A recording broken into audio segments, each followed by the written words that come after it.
Thank you for joining me.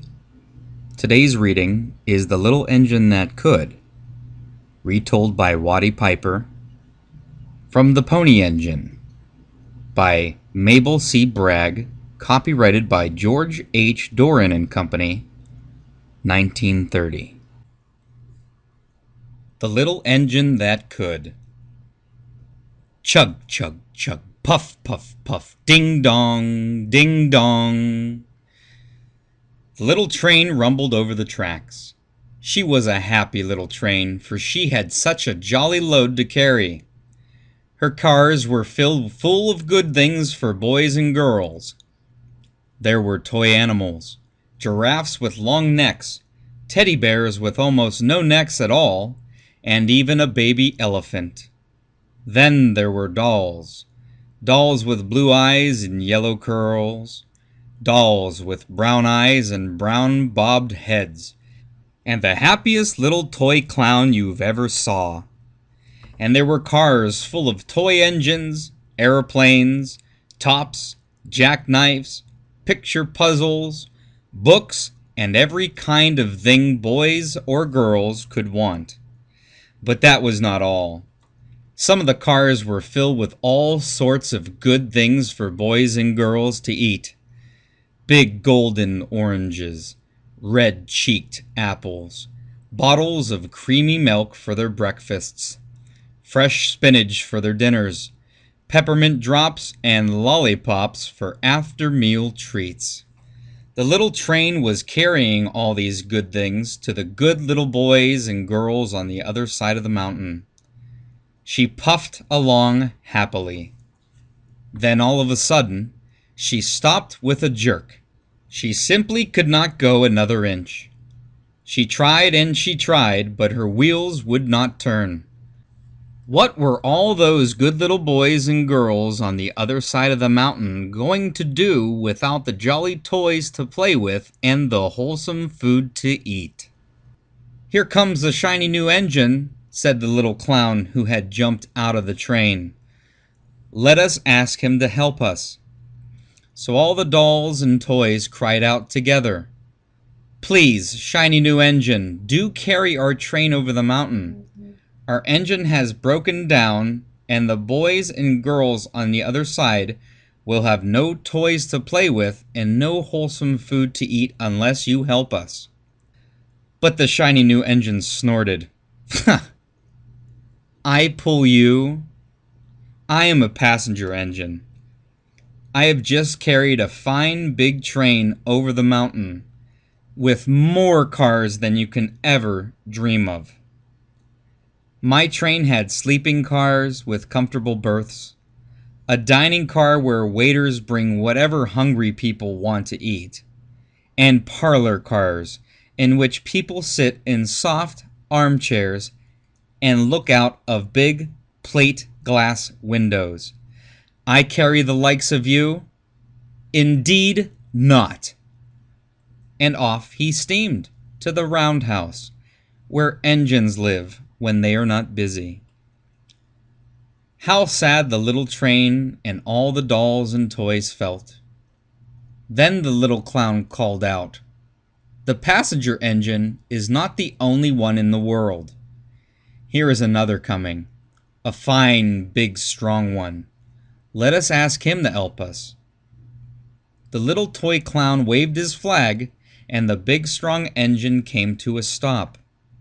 "Please, oh please, big engine," cried all the dolls and toys together. "Do pull our train over the mountain.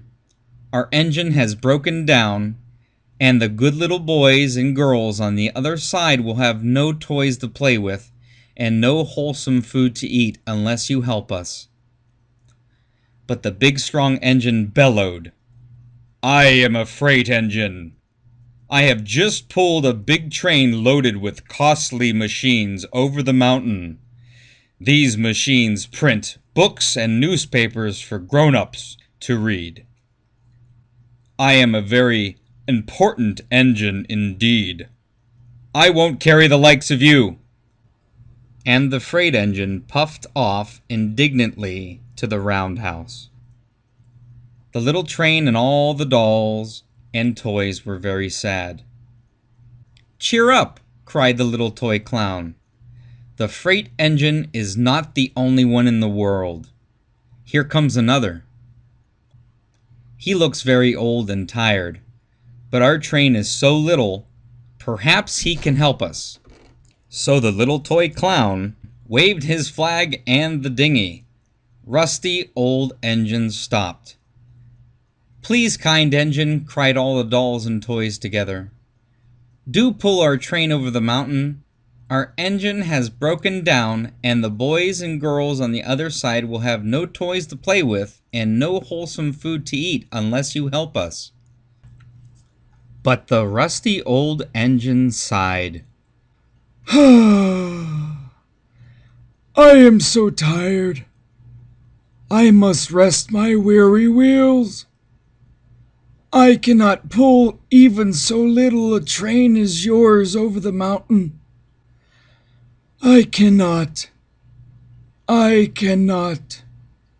I cannot." And off he rumbled to the roundhouse, chugging. "I cannot. I cannot. I cannot." Then indeed, the little train was very, very sad, and the dolls and toys were ready to cry. But the little clown called out, "Here is another engine coming, a little blue engine, a very little one, but perhaps she will help us." The very little engine came chugging merrily along. When she saw the toy clown's flag, she stopped quickly. "What is the matter, my friends?" she asked kindly. "Oh, little blue engine," cried the dolls and toys, "will you pull us over the mountain? Our engine has broken down, and the good boys and girls on the other side will have no toys to play with and no wholesome food to eat unless you help us. Please, please help us, little blue engine." "I am not very big," said the little blue engine. "They use me for only switching in the yard. I have never been over the mountain." "But we must get over the mountain before the children awake," said all the dolls and toys. The very little engine looked up and saw the tears in the doll's eyes. And she thought of the good little boys and girls on the other side of the mountain, who would have no toys and no wholesome food unless she helped. Then she said, "I think I can. I think I can. I think I can." And she hitched herself to the little train. She tugged and pulled and pulled and tugged, and slowly, slowly, slowly they started off. The toy clown jumped aboard, and all the dolls and the toy animals began to smile and cheer.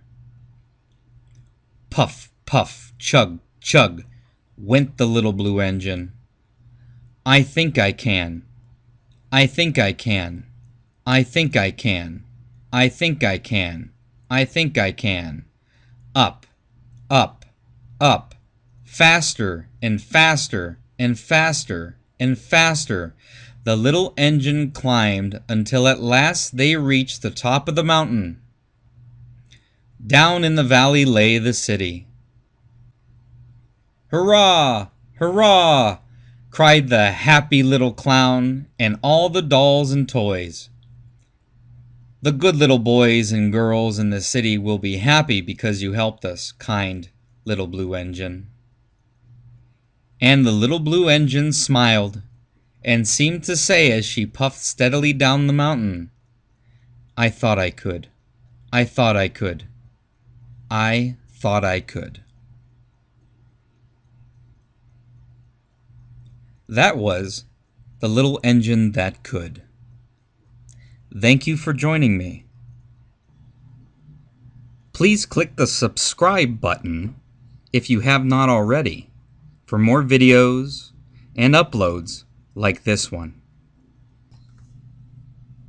Make sure to click the red bell for notifications for when videos are uploaded. I do appreciate you spending time with me here today, and I look forward to reading to you in the future very soon. Good morning, good afternoon, and good night.